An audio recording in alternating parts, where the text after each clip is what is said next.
In 1984, a woman explained to a pastor with complete calm that the President of the United States was the Antichrist. Her proof was elegant. Ronald, Wilson, Reagan, count the letters in each name, 6, 6, 6. She was certain, and she was only the latest in a line of people who had been certain for almost 2,000 years. And wrong every single time. Napoleon was the Antichrist. Until he died on a small island, and the world kept turning. Hitler was the Antichrist, Stalin was the Antichrist, Mussolini, Kissinger, Gorbachev, picked out because of a birthmark on his forehead. Every one of them named with total confidence, and every one of them wrong. Here's the question almost nobody stops to ask. What if all those people across all those centuries were hunting for a figure who was never actually in the text they claimed to be reading? What if the most famous villain in the Bible isn't really in the Bible at all? Not the way you've been told? Stay with me, because the word Antichrist does something strange. It hides in plain sight. And once you see where it actually appears and where it doesn't, the entire end times manhunt falls apart. Let's start with a fact that sounds impossible the first time you hear it. The word Antichrist never appears in the book of Revelation. Read it cover to cover. The dragon is there. The beast from the sea is there. The number 666 is there. But the word Antichrist? Not once. It gets stranger. It never appears in the book of Daniel, the book everyone quotes for the little horn and the end of days. Not once. It never appears in anything written by the Apostle Paul. Not in Thessalonians. Not anywhere. Not once. The single most feared title in 2,000 years of Christian imagination is absent from every book people associate it with. So where does it actually live? In just 4 verses, all of them written by one man, the Apostle John. Not in his apocalypse, but in his letters. 1 John and 2 John. That's the entire biblical footprint of the Word. 4 verses, one author. And here is where the loop opens that everything else hangs on. Because when John uses the word, he doesn't describe a future dictator at all. He says something that should stop you cold. He writes that many antichrists have already come. Not one. Many not coming. Already here, present tense, written in the 1st century. The antichrists, plural, were walking among his readers as he set down the words. That alone breaks the modern picture. You can't be scanning the news for the one Antichrist who will arrive in the future when the man who coined the term said there were already a crowd of them in his own living room. So who were they? John tells us, and it's nothing like a world emperor. He says, of these antichrists, they went out from us. They came from inside the community. They were former members, people who had sat in the same rooms, sung the same songs, and then walked away and turned. The Antichrist, in the only place the word exists, is not a stranger storming the gates. He's the person who used to sit beside you, and John is precise about what made them antichrists. It wasn't political power. It wasn't armies or empires or a mark on the hand. It was a denial, specifically the denial that Jesus had truly come in the flesh, a teaching, a doctrine, a claim about who Jesus was. Let that reframe land. The threat John names is theological, not political. It's a battle over belief, fought inside a community by people who had been on the inside.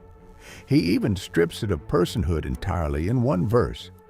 He talks about the spirit of the Antichrist. Not a man, a posture, an attitude, a way of denying. So how on earth did we get from that to a woman counting the letters in a president's name? How did a quiet warning about false teachers in a first-century house church become a global supervillain with a throne, an army, and a barcode? The answer is one of the strangest acts of construction in religious history. The Antichrist most people picture was not written by anyone. He was assembled, stitched together, centuries after the fact, out of spare parts taken from completely different texts. And to see how the monster was built, you have to meet the pieces one at a time, starting with a man who lived almost 200 years before Jesus was born. His name was Antiochus IV.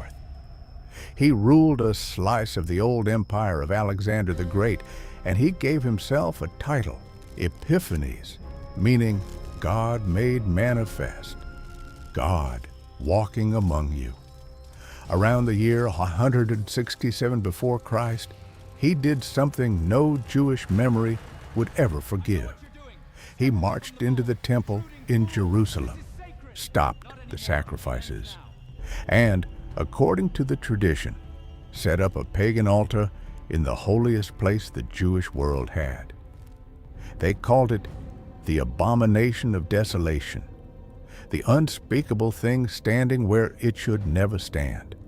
And the book of Daniel, in its visions of a little horn, a king who exalts himself above every god and speaks against the Most High, is widely understood by historians to have this man in view. A real tyrant, a real desecration, a real datable crisis. But here's the detail that becomes the seed of everything. Daniel never names him. The little horn is described, feared, condemned, but left anonymous. And an unnamed villain is a dangerous thing, because a villain without a name can be loaned out to the next tyrant, and the next, and the next. That's exactly what happened. When Rome came and emperors started demanding worship and persecuting believers, Christians reached back into Daniel and saw their own oppressor in that faceless little horn. Nero fit the costume. So did others after him. The template was set. A self-deifying ruler, a desecration, a persecution. Pour in whoever you fear, and the prophecy seems to fit. But that template still wasn't called Antichrist. That fusion was yet to come, and the next piece arrives from the pen of Paul.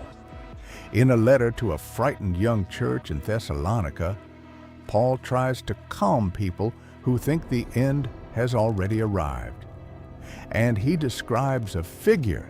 He calls him the man of lawlessness, the son of destruction, one who exalts himself and takes his seat in the temple of God, proclaiming himself to be God. Notice the echo. That's Antiochus's move all over again, the self-deification, the temple. Paul is drawing on the same old template, but Paul adds something almost nobody quotes, and it's astonishing. He says this figure is being held back right now. There is something, he calls it the restrainer, keeping the man of lawlessness from being revealed. For 2,000 years, theologians have argued over what that restrainer even is. Rome, the Holy Spirit, the preaching of the gospel? Nobody agrees. Paul assumed his readers already knew, so he never spelled it out. And the knowledge died with them. Sit with how odd that is. The clearest Antichrist passage Paul ever wrote contains a central character, the restrainer, that not a single person alive can identify with confidence. We've built an entire end times industry on a text whose own author left a hole in the middle that we can't fill. And still, Paul never once uses the word Antichrist.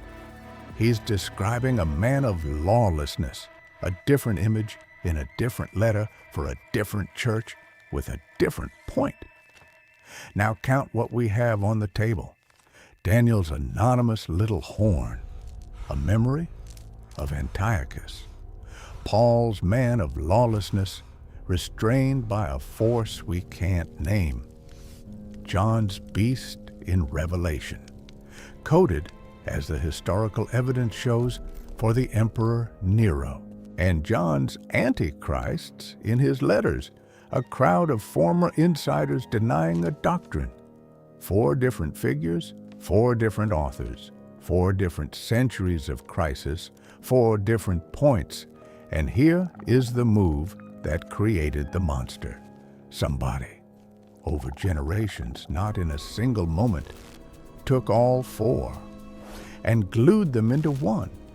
The little horn's arrogance, the man of lawlessness's false worship, the beast's persecution and its number, and John's single convenient word, Antichrist, slapped on top as the label for the whole creature.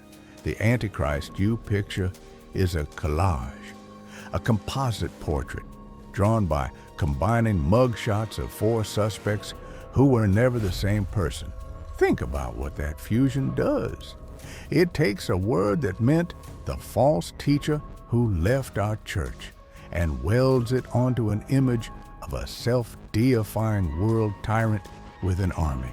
2 completely different threats melted into one face. And once you have a single, vague, terrifying face with no name attached, you have the most reusable weapon in religious history, because a nameless enemy can always be aimed at someone new. This is the part where the prophecy stops being read and starts being used. For the first 1,000 years, the aim drifted between Roman emperors and the occasional heretic. But then came an explosion, and it had a target that would dominate for 500 years. The papacy.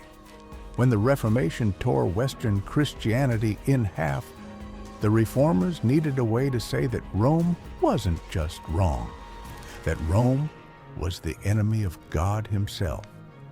So they reached for the composite. Martin Luther aimed it at the Pope. So did John Calvin. So did William Tyndale, Cotton Mather, Jonathan Edwards, John Wesley. But notice the clever shift. For many of them, the Antichrist wasn't a single pope. It was the office itself, the institution, a system, not a man. That's worth pausing on, because it shows the label doing what it always does. It molds itself to the shape of whatever the speaker fears. For a persecuted first-century church, the Antichrist looked like Nero. For a 16th-century reformer, it looked like the throne in Rome. The text didn't change.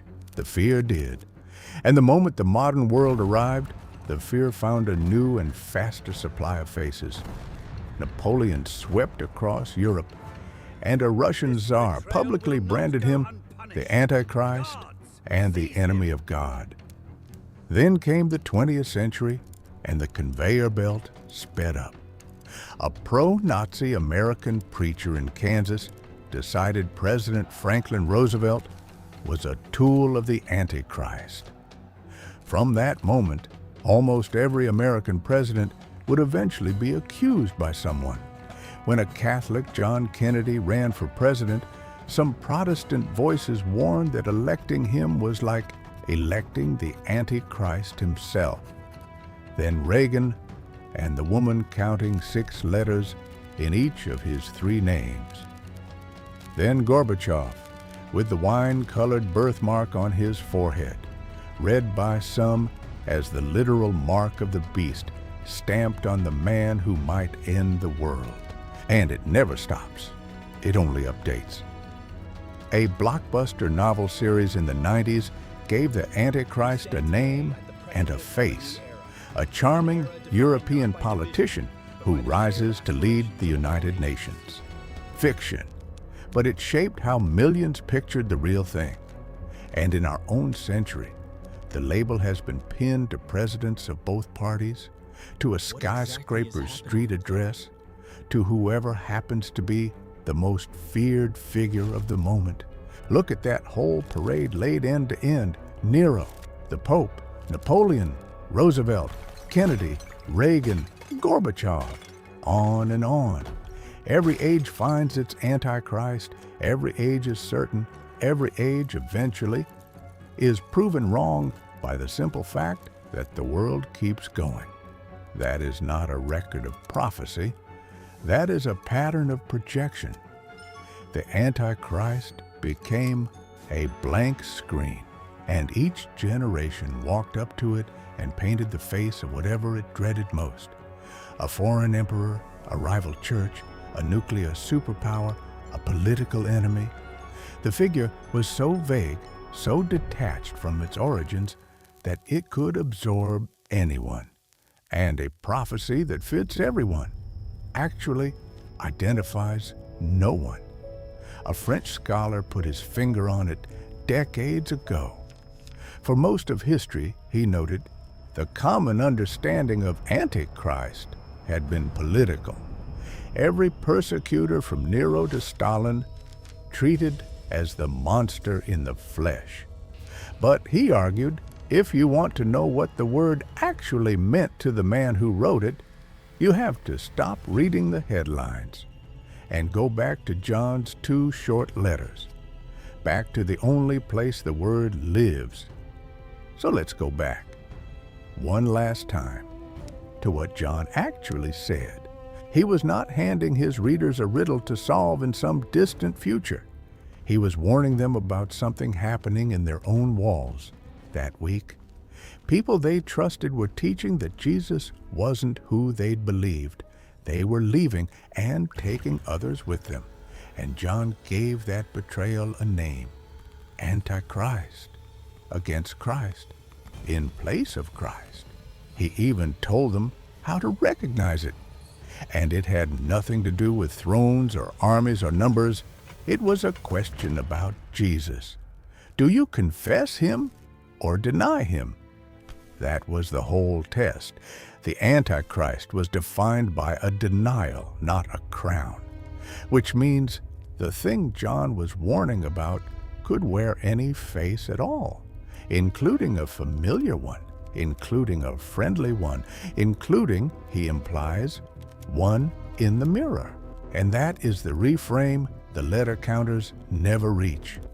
When you spend your life scanning the world stage for the one monster who will arrive someday, you are doing the exact thing the text was written to stop you from doing. You're looking out there at the powerful and the foreign and the frightening, while the warning was always about in here, the quiet denial, the slow leaving, the belief that erodes from the inside among your own. The Antichrist of the headlines is a creature we built to keep the danger at a safe distance. If the enemy is a future dictator with a barcode, then he isn't me, and he isn't my church, and he isn't this thing I've quietly stopped believing. He's somebody else, somewhere else, later. That's the comfort the monster offers, and it's exactly the comfort John refused to give. Napoleon is dust. Reagan is gone. And the world did not end. Gorbachev's birthmark turned out to be nothing but a birthmark. Every confident accusation across 2,000 years has expired. The faces change. The certainty never does. And the certainty is always wrong. The prophecy was never a manhunt. It was a mirror, held up close to the person reading it, asking a single uncomfortable question. Not who out there is the enemy of Christ, but where, quietly, am I? The Antichrist was never a modern politician. He was never one man at all. He was the denial that always comes from inside the house. And the surest way to miss him has always been to go looking for him on a stranger's face.